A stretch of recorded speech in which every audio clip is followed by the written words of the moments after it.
This is an absolute robbery for the Miami Heat, as now with the season right coming down the stretch, there is a new opportunity that has shown up for the Heat that absolutely changes everything, while also putting them in the best position to win now in a wide open East, where Bam Adebayo has already spoken out saying this is a winning team that intends on contending this season, and in order to do that, they obviously want to make an upgrade in one specific area, and now the perfect chance has shown up on itself, and we are going to break that down. What this chance is, how the Miami Heat can pull this off, and everything surrounding this move. And we're going to waste no time jumping into it, guys. But before we do that, if you're part of that 78% that's not subscribed to Heat Digest, make sure to subscribe for daily Miami Heat updates. We got a lot of great videos coming out for you guys about everything Miami Heat right now, because everything's starting to get underway. Training camp is underway, and Heat basketball is just around the corner, and I cannot wait. But with all that being said, let's jump into the video. There is a lot to go over.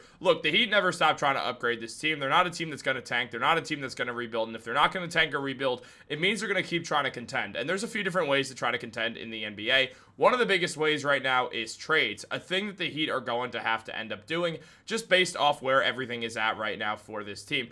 Obviously, there is a lot going on surrounding the team right now in training camp. Usually we don't see a lot of big trades get made there, even though a year ago we did see the Knicks and Timberwolves work on that Karl-Anthony Towns for Julius Randle deal. That obviously got done right around that training camp time as well. So it's not unheard of. It's not impossible. And we have a new report to go over that just is absolutely perfect for the Heat. And we're going to jump right into that. As it was mentioned by Zach Buckley that a very real trade to happen is the Miami Heat receiving Trey Murphy, Jordan Hawkins, and Yves Missi in exchange for Andrew Wiggins, Kel'el Ware, and a 2029 first-round pick. Now, there's been a lot of discussion surrounding what's going to happen with Andrew Wiggins, and Kel'el Ware has also found himself in trade talks, and Zach Buckley explains this by saying Heat fans are probably reacting to the suggestion with either the thinking face emoji or some choice words we're not allowed to print. That's fine. The Heat wouldn't give up Ware for Kevin Durant, so it'd be fair for the fan base to wonder why they'd now be moving him in a deal for no All-Stars. While it's true they wouldn't bring back an established star, they might see Murphy as something pretty close to an ideal two-way wing to slot in between Tyler Hero and Bam Adebayo. And if Nikola Jovic makes the leap he hinted at with his sizzling play at EuroLeague, maybe Miami would see a cleaner frontcourt with him and Adebayo as opposed to having Ware manning the middle. Add Norman Powell to the mix, and that feels like a fully loaded starting five, particularly in an Eastern Conference that was just conquered by the superstar-less Indiana Pacers and now figures to be without Tyrese Halliburton and Jason Tatum all season. With Eric Spoelstra behind the wheel and Missi and Hawkins fleshing out what's already a deep rotation, Miami might feel pretty good about its chances to make noise in a weakened East, and I 100% agree, because you bring in Trey Murphy, who's miles ahead of Andrew Wiggins already at 25 years old. Murphy put up 21 points per game, 5 rebounds, and 3.5 assists, shooting 44% on the corner three and 45% from the field. He's an excellent defender who can run the rim well. He could definitely play a multitude of positions, really anywhere from the 2 to the 4, is an excellent cutter, moves in transition well, and again, shoots the ball efficiently and can score the ball well, as we saw. The New Orleans Pelicans traded away Brandon Ingram because of what Murphy was able to do, and this is now the chance for the Miami Heat to go out there and make a deal where not only do they get Murphy, but they also bring back young players to really build off of, one of them being Jordan Hawkins, who last year didn't shoot efficiently, but did show some spark behind the three, shooting 40% of the corner three, and putting up 11 points per game and 3 assists. He's someone who you feel like he would really break out on the Heat, while also giving them another true guard on this team, something the Heat could certainly use, especially while Tyler Hero recovers from the injury. So all of this, to me, does make perfect sense for the Heat to go out there and make this blockbuster move. Right now, they'd be taking 2 people away from the Pelicans' projected starting 5. That's Jordan Poole, Herb Jones, Trey Murphy, Zion Williamson, and Yves Missi. Now, with that in mind, you take away Trey Murphy and Missi, and you move forwards with them on completely new teams where, yeah, you lose Kel'el Ware, but you get back 2, really 3 young players in return by giving up Kel'el Ware and a pick. I know Kel'el Ware is super hyped up. It's not lost on me, but when we consider everything, there is a lot to like about this deal. I mean, Missi played 1 season for the Pelicans, averaged 9 points and 8 rebounds per game in the 73 games he appeared in, shot 54% from the field, and was a solid free throw shooter as well, while getting a block, 1.3 blocks per game, and also getting 1.5 assists. He showed a lot of talent. He's only going to get better. And you can play him next to Bam Adebayo at points as well, which is where things get really interesting, because Bam doesn't want to just be a center all the time. So you could use Yves Missi, and you could also still have Precious Achiuwa there. So you still have big man depth.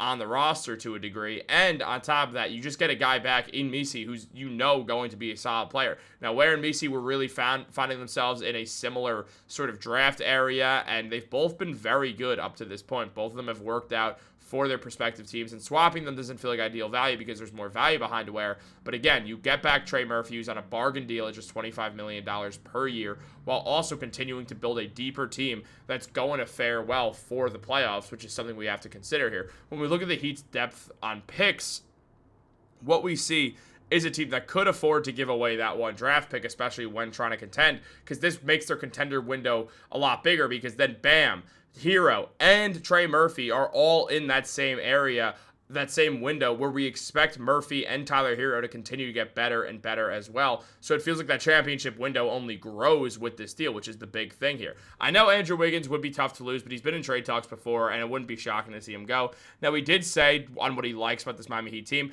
I love the competitive nature, the toughness. Everybody's main goal is to win. Do whatever it takes to win. Might not be pretty, but we're going to get gritty and get out of the mud. Every game is going to be tough, but that's what I love about this organization. So obviously Wiggins is bought in, but at the same time, if you could move him for Trey Murphy, you go out there and you move him for Trey Murphy. Let's be real. Wiggins put up 18 points per game last year, 4.5 assists, or 4.5 rebounds and 2.5 assists, shooting 45% from the field and 37% from three between the Golden State Warriors and the Miami Heat. He's been a solid player, don't get me wrong, but at the same time, again, if you could move him for Trey Murphy, it's a move that makes sense. The real kicker here is losing Kel'el Ware. And Kel'el Ware is not about what he did last year, which was a solid year with 9 points, 7.5 rebounds, getting a block per game, shooting 31% from three, and looking like he could really run the floor in two different positions while being a bigger guy, including having an excellent game against Victor Wembanyama.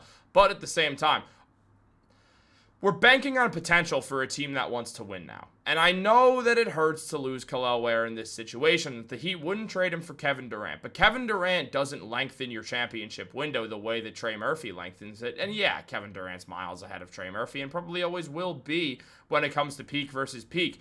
But that's where things get interesting. The East is weak. The Heat could acquire Trey Murphy and really just use him for this season and forwards and really get a guy who's only going to get better. I mean, at the end of the day, would you trade Kel'el Ware straight up for Trey Murphy? The answer's got to be yes. It has to be yes, because we know what Trey Murphy's become and what he's still becoming.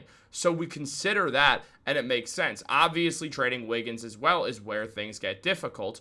And it was mentioned by Zach Buckley that as for the Pelicans, they were considering changes of all kinds last offseason. So there's at least some curiosity regarding different ways to build around Zion Williamson, or even rebuilding something new without him. While Ware's blend of shot blocking and floor spacing would fit snugly alongside Williamson, that's a coveted enough archetype for the players, or for the Pelicans to seek out if they want to opt to move on from their often injured centerpiece.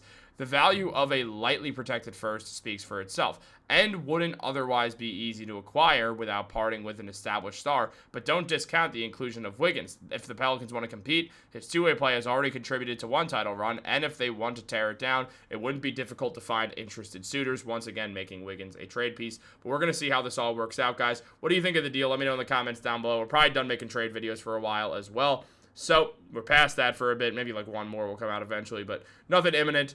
Guys, let me know what you think in the comments down below. Like this video, subscribe, turn on post notifications. Have a great day. I'll catch you later.